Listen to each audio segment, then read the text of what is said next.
Hello YouTube, Jedimon 2005 here with a review of the S.H.Figuarts Iron Man Mark 45 from Avengers Age of Ultron. Right, so we already took a look at the 43, which is his armor from the beginning of the movie. This is his armor from the end of the movie. And if you didn't know or missed the last video or whatever, or forgot, the reason we went from 43 to 45 is the 44 is the Hulkbuster armor. Right, so this is the 45 from when they all have that big fight with Ultron's minions and everything at the end. Just like the other Avengers boxes, we got the Avengers A, got the Iron Man logo, Iron Man Mark 45, there's him, Avengers Age of Ultron, and the name down here, Iron Man Mark 45, there's Marvel's logo there, name on the top, right, him on the side with the Avengers logo, him on the side with the movie logo. On the back, there's him with the A, back style, molding, movable, option parts. You know, because it's the same option parts every Iron Man's been getting.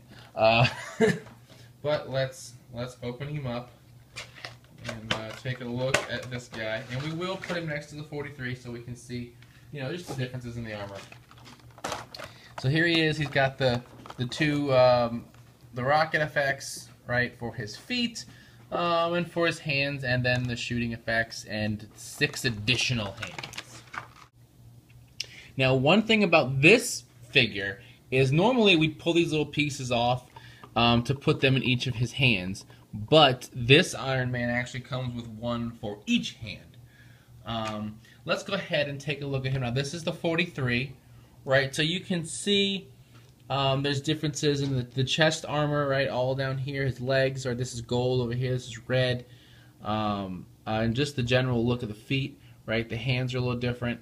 Obviously the mask is the same, pretty much, right, it's always going to have that same part. This has a little bit of silver on the side as opposed to the side of this face not having that.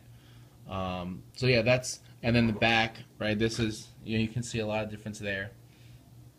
Right, so that's the differences in the two armors, in case you had a little trouble telling them apart or wondering, well, how is this different than the one we already saw? Okay, so let's take a look at him up close. Right, we got the little chest reactor right there in the middle. We got obviously the mask, right, head articulation. He can turn his head really good, right, especially if I pull it down a little bit to pull away from the neck support. Right, his arm armor. Right, shoulder pad is attached to the actual arm.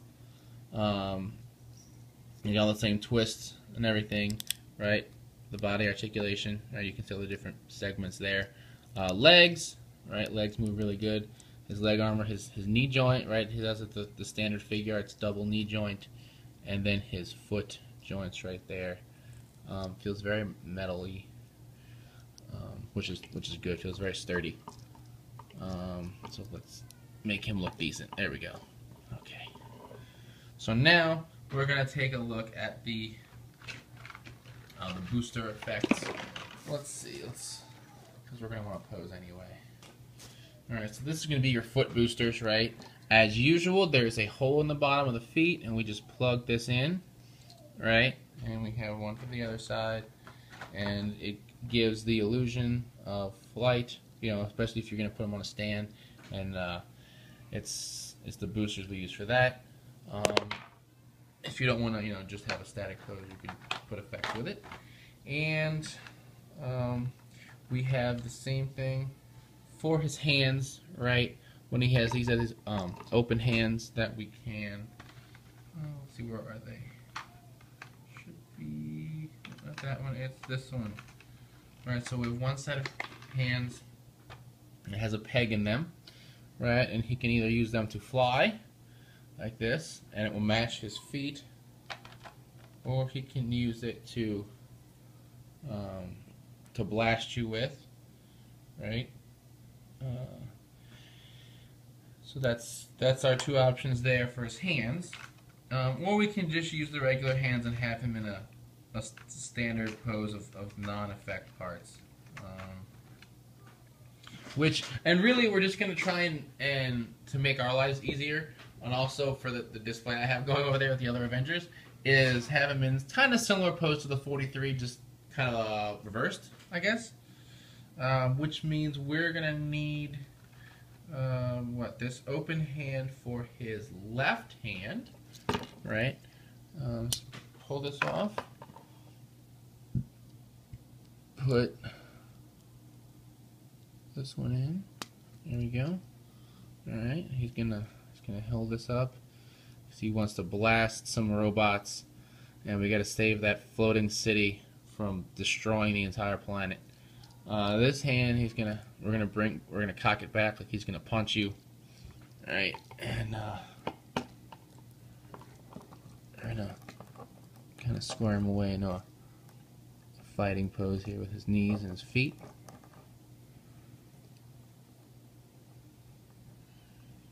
Iron Man. Let's tilt this down a little bit. Mark 45. So yeah, I really like this guy. I love both these armors. This one feels like it has a little bit shinier of a red to it. So it actually does give it a little bit of edge to me as far as preference goes. The other one has more gold. But either one I think is a good figure. If you're definitely like a fanatic like me and you're like, I want all to armors, then I definitely get them both. But if you want to make a big like end fight scene, especially because they have shown off an Ultron, no news of a release date, but they have shown one off, then you probably want to get this one. But you know, like I said, either one's a great buy. I can definitely recommend it if you love the movie and you're an Iron Man fan. Great pickup here. Our next Avenger is Thor. This is recorded in September, so Thor is coming out this month. And there is, and I don't know if I've mentioned him before, War Machine Mark II. Right? So the War Machine armor from the movie is also coming out. If I remember correctly, that's an October release. And so we will be getting that as well. So be on the lookout for that coming soon. So until next time, check out the podcast, writersrangersandrambles.com, bringing you the latest Toku news in the craziest way possible. As always, thumbs up, comment, subscribe. I'll see you guys next time. Bye.